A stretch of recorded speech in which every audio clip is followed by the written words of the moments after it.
Subscribe to Forex BD and press the bell icon for never miss any update. Hello forex traders, আশা করি সবাই ভালো আছেন। আজকে যে ভিডিওটা দিব সেটা খুব ছোট্ট একটা বিষয়, বাট খুবই ইম্পর্টেন্ট প্রত্যেকটা ফরেক্স ট্রেডারের জন্য। কারণ মানুষ মাত্রই ভুল, আমরা ফরেক্স ট্রেডিং এর সময় এমন কিছু ভুল করি যেগুলো শুধরানোর সময় থাকে না, আমাদের অনেক বেশি লস হয়ে যায়। যেই সব ছোটখাটো জিনিস জেনে রাখাই আপনার জন্য খুবই দরকার। কিছুক্ষণ আগে একজন আমাকে কল দিয়ে বলল, ভাইয়া আমি 0.01 লটে ট্রেড করার সময় 0.10 লট আমি ট্রেড করে দিয়েছি। আমি আবারও বলছি, এই ভুলটা ম্যাক্সিমামই হয় বিগিনার্স থেকে এক্সপার্ট লেভেলের অনেকেই। এই ভুলটা আমরাও অনেক সময় করে বসি। সেই ক্ষেত্রে সবারই জানা দরকার এন্ড সবারই সতর্ক থাকা দরকার। এন্ড কিভাবে আপনারা এই ভুলগুলো এডিট করবেন আমি আবারও বলছি, আপনি যদি একটা ট্রেড নিচ্ছেন সেই ক্ষেত্রে 0.01 লট সাইজে আপনি ট্রেড নিতে গিয়ে 0.10 লটে আপনি ট্রেড নিয়ে ফেলেছেন। সেই ক্ষেত্রে আপনি যদি ওই ট্রেডটা ক্লোজ করে দেন, অনেকগুলো স্প্রেড কাটবে এন্ড আপনার যদি লসে যায় আর কথাই নেই। আর মার্কেট মেকার ব্রোকার হলে সেক্ষেত্রে কথাই নেই, আপনাকে অনেক কমিশন এন্ড স্প্রেড ওদেরকে দিতে হবে, যার কারণে আপনার অনেক লস হতে পারে। লাইক আপনি 0.01 লট সাইজে আপনি ট্রেড করতে যাচ্ছেন, সেক্ষেত্রে তাড়াহুড়ার মধ্যে আপনি 1 লটে ট্রেড করে ফেলেছেন। আপনি যদি ট্রেড ওপেন করেন, সেইটা যদি মার্কেট মেকার ব্রোকার হয়, আপনি ক্লোজ করার সাথে সাথেই $20 বা $30 মাইনাস হয়ে যাবে। সেক্ষেত্রে আপনার যদি $100 বা $200 আপনার ব্যালেন্স থাকে, আপনার হিউজ একটা লস। হয়তো আপনার পুরো মাসের যেটা প্রফিট করছেন কষ্ট করে, সেটা একদিনেই বা এক সেকেন্ডেই ওই ভুলের কারণেই আপনার লসের সম্মুখীন হতে হলো।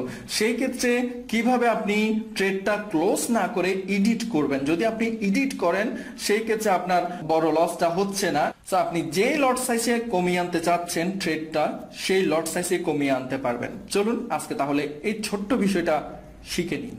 ওকে, সো এটা একটা টিকমিলের অ্যাকাউন্ট। আমি এর আগে টিকমিল নিয়ে আইসি মার্কেট নিয়ে ভিডিও দিয়েছিলাম। সো প্রত্যেকটা ভিডিও ডেসক্রিপশনে প্রত্যেকটা ব্রোকারের লিংক দেওয়া থাকে, অবশ্যই আপনারা লিংকগুলো ইউজ করে অ্যাকাউন্টগুলো করুন। আর যে কোনো হেল্প লাগলে বরাবরের মতো সবসময় আমার থেকে পাচ্ছেন। ফার্স্ট অফ অল আমরা নিউ অর্ডারে গেলাম। 0.20 লট সাইজে আমরা একটা ট্রেড নিচ্ছি, আমরা সেল অর্ডার করলাম। আমরা ট্রেডটা এখন কিভাবে মডিফাই করব? আমরা এখানে ডাবল ক্লিক করব এই অর্ডারটার উপর, অথবা আমরা এখানে গিয়ে আমরা রাইট বাটন ক্লিক করে মডিফাই অর্ডারটার মধ্যে যাব। মডিফাই অর্ডারে যাওয়ার পরে দেন মার্কেট এক্সিকিউশন এখানে আপনারা সিলেক্ট করে দেন আপনারা এখানে লট সাইজটা আপনারা চেঞ্জ করতে পারেন। লাইক আমি দিচ্ছি 10 সেন্ট, 0.10 লট সাইজ আমি দিলাম। দেন আমরা এখন প্রেস করতেছি। ওকে, দেখেন এই যে এই অর্ডারটা এর আগে 0.20 লট সাইজে অর্ডারটা আমি প্লেস করেছিলাম, আর এখন এডিট করেছি 0.10 লটে। অনেকে এই ভুলটা করেন, ম্যাক্সিমাম সময় 0.01 ট্রেড করার সময় হয়তোবা খেয়াল না করে তাড়াহুড়ার মধ্যখানে হয়তোবা নিউজ ট্রেডিং করার সময় আপনারা 1 লট সিলেক্ট করে ট্রেড করে ফেলেন। সেই ক্ষেত্রে ভয়ের কোনো কারণ নেই, আপনারা জাস্ট ওই অর্ডারটা মডিফাই করে নিতে পারেন। এন্ড আমি এখন দেখিয়ে দিলাম কিভাবে। সো বিগিনার্সদের জন্য এই ভিডিওটা হয়তোবা খুবই উপকার আসবে। আর ম্যাক্সিমাম সময় ট্রেড করার পর ওইটা ক্লোজ করে দেন আরেকটা ট্রেড নেয় ওই প্লেসমেন্ট থেকে। সেক্ষেত্রে কি হচ্ছে, মার্কেটটা যখন অলওয়েজ মুভমেন্টের মধ্যে থাকবে, সেক্ষেত্রে আপনার বিপক্ষেও যেতে পারে।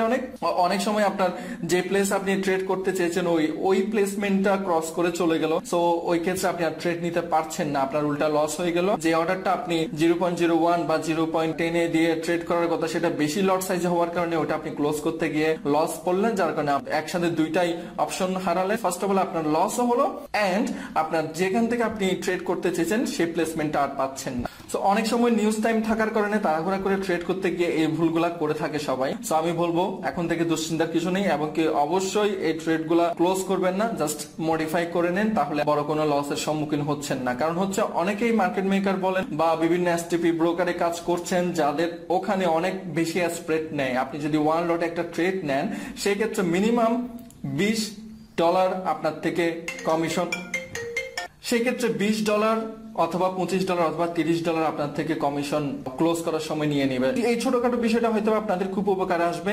আর অবশ্যই এখনো পর্যন্ত যারা ফরেক্স বিডি সাবস্ক্রাইব করেননি, অবশ্যই সাবস্ক্রাইব করে বেল বাটন ক্লিক করে অ্যাক্টিভ থাকুন। প্রত্যেকজনের রিকোয়েস্ট নিয়ে এখন থেকে ফরেক্স বিডি ভিডিও মেক করবে শুধুমাত্র আপনাদের জন্য। যে কোনো হেল্প লাগলে অবশ্যই প্রত্যেকটা ভিডিও স্ক্রিনে আমার নাম্বার থাকে, কন্ট্যাক্ট করতে পারেন। এন্ড প্রত্যেকটা ভিডিও ডেসক্রিপশনে প্রত্যেকটা ব্রোকার নেটওয়ার্ক স্কিলের লিংক দেওয়া থাকে, লিংকে ক্লিক করে আপনারা অ্যাকাউন্টগুলো করুন। যে কোনো হেল্প লাগলে অবশ্যই আমাকে বলুন। সবাই ভালো থাকবেন আর ফরেক্স বিডির সাথে থাকবেন, দোয়া করবেন। Take care, good bye, tata.